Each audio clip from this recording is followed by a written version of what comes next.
In March 2023, LEGO released the exotic parrot set with 253 pieces. This set received a lot of praise from fans. However, although this set makes for a great display piece, what LEGO did next was particularly strange. Just 5 months after the release of the exotic parrot, LEGO put out the exotic pink parrot, again containing 253 parts and retailing for the same price of $20. LEGO has updated and re-released sets before, but seeing two completely different colors of the exact same set is very odd. It got me thinking, are these two sets truly identical apart from their colors? Has LEGO ever recolored sets like this before, and if so, why? Well, I've done some digging and it turns out that LEGO has an extensive history of creating sets in two colors without too many people noticing. Let me start off by saying that yes, these two parrots are built completely identically. Every single step from the instructions is the same, with the only difference being the scale of some of the images in the steps. In fact, the only thing really worth pointing out here about this new set is that it introduced the use of these Technic spacer elements in pink, so clearly this set was very important to LEGO as they went above and beyond to introduce pieces in new colors specifically for this recolored parrot set. But perhaps the funniest thing about this new set though is that it's a 3-in-1 set, and so its alternative builds are also now pink instead of blue. The swapped colors work fantastically for the parrot, but when you look at the frog builds side by side, as well as both of the fish builds side by side, the pink looks a little bit out of place. It's pretty clear that these were designed for the original blue parrot color palette. Now, personally, I'll never complain about increased variety and options among LEGO sets, but this combination of builds just makes me wonder what LEGO is up to. Is LEGO getting lazy? Is this a way of trying to sell the same set twice? Or perhaps this is just some kind of market testing, or maybe just someone in LEGO's design department just loves parrots.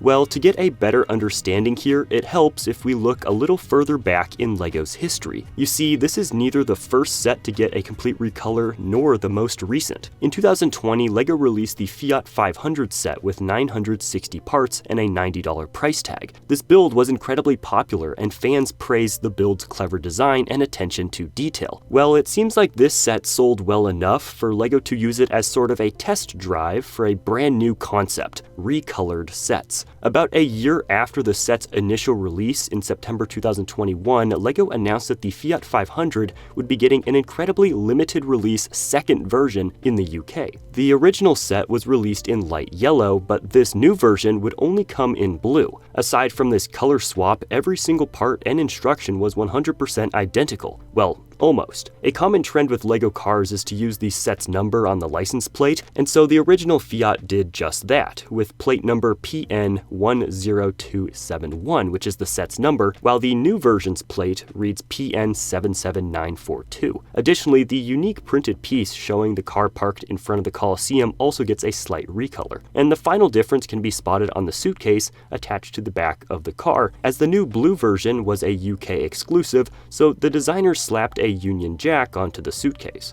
As unique as this might seem, the Fiat 500 was only one of 3 recolored sets released in this test wave. At the same time, on September 1st, 2021, LEGO put out 2 new versions of a slightly older classic set. The Mighty Dinosaurs 3-in-1 might be one of the longest running creator sets out there. Debuting in 2017, it's still available on LEGO's website 7 years later. With 174 pieces and a price of only $15, it's a really good deal, and I bet a lot of you have this one floating around or have at least seen it in stores. Well, LEGO figured that a set this popular deserved a little love, and they put out 2 new recolored versions in both brown, or as LEGO calls it, dark orange, as well as in a dark blue color. Once again, these were only available in the UK and were only in the market for a few months. Looking at these sets, I can only assume that LEGO was testing out the popularity of other colors to help them determine the colors that they should use on future models. Nowadays, these limited release colors are worth more than their original counterparts. The original yellow Fiat 500 can be picked up for around $90, while the rare blue version can be yours for about $150. Likewise, the original Mighty Dinosaurs set in green is still available for the original $15 sticker price, but the brown and dark blue versions will set you back about $50 each. And so all of this really just raises the question of why? Why re-release older sets in new colors, particularly in such limited numbers? These have got to be either marketing tests to gauge consumer color preferences, or they're simply cash grabs because LEGO knows that they can make a lot of money releasing a limited edition set, and all they have to do is change the color. I mean, the recolored dinosaur sets in the UK sold out completely in a matter of weeks, and the exotic pink parrot has proven to be an incredibly popular product.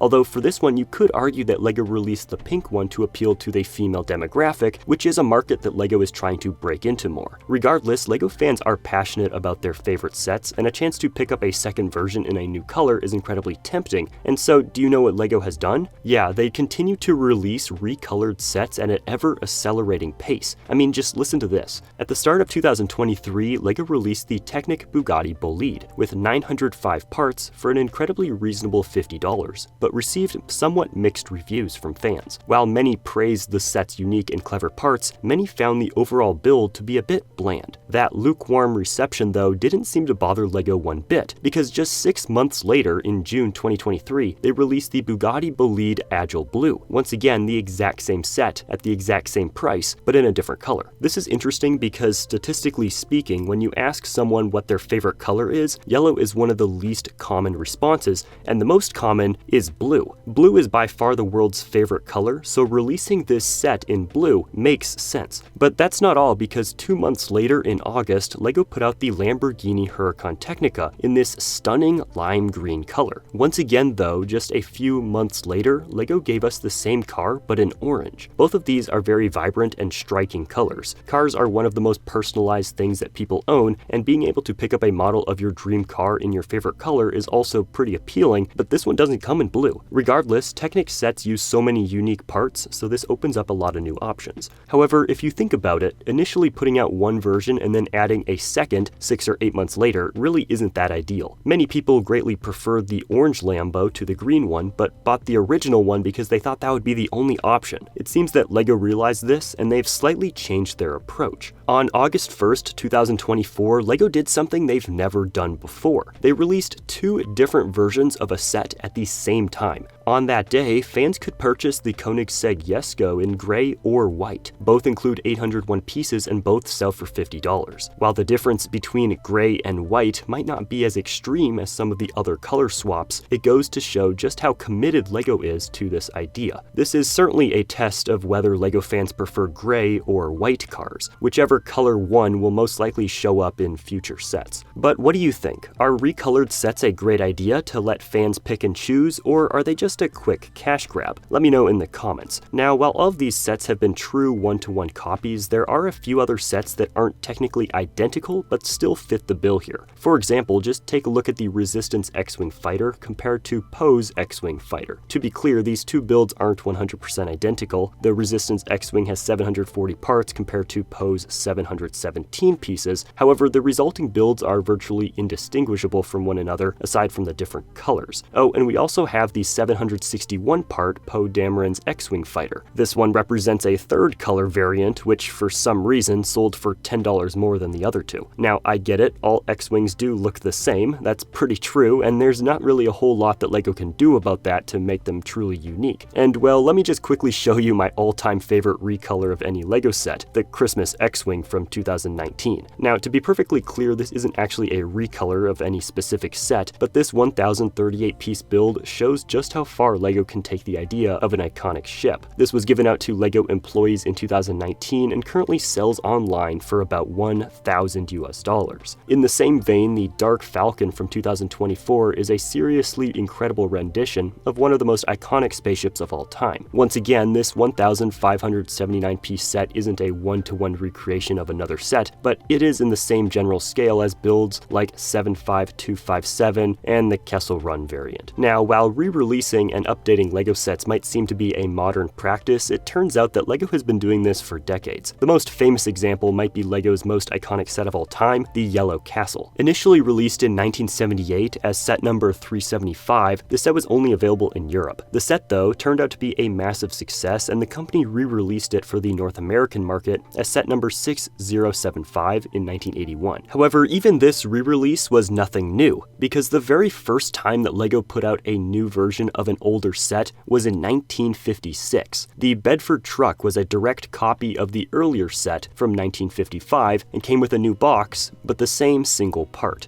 However, both of these were just small-scale releases either aimed at getting something into a new market or repackaging it for use with other products. The first true re-release of an older set came in 2001 when LEGO put out set number 10,000, The Guarded Inn, as a direct reissue of 1986's set by the same name. This latter set seems to be an exact copy of the original, and so it begs the question, is this just lazy or a smart business decision by LEGO? Well, regardless, this must have been a massive success because the next year LEGO re-released multiple older sets, including the Black Falcon's Fortress, Red Beard's Runner, Metro Liner, Radio Control Racer, and dozens more across themes like City, Western, Castle, Pirates, and Technic. Each of these was identical to the older releases, though some parts had been retired between releases, so LEGO had to make use of some minor tweaks along the way. Regardless, it seems like LEGO discovered an infinite money glitch here. While most of these sets were re-released after more than a decade, LEGO doesn't always wait quite so long. In October 2008, LEGO released the $300 Taj Mahal, which was the largest set ever at the time with 5,922 pieces. This set was available for just over a year until it was retired at the end of 2010, but it seems that many fans were still eager for their own copy, as secondhand prices quickly skyrocketed with at least one copy selling for about $5,500. In 2017, in response to this incredible demand, LEGO put out an identical version for $370, and fans quickly gobbled this one up as well. This time, the set sat on store shelves for about 3 full years before being retired at the end of 2020, but that hasn't stopped it from becoming incredibly valuable once again, with new copies selling for up to $1,000. Oh, and one more fun fact about these sets. The original had an age rating of 14+, while the re-release was rated for kids 16 and older, despite being the exact same set. Honestly though, this only barely begins to cover the incredible depth of LEGO's re-releases, recolors, and updates. So leave a like if you want to see me do a part 2, and don't forget to tap that subscribe button while you're down there so you don't miss my next video.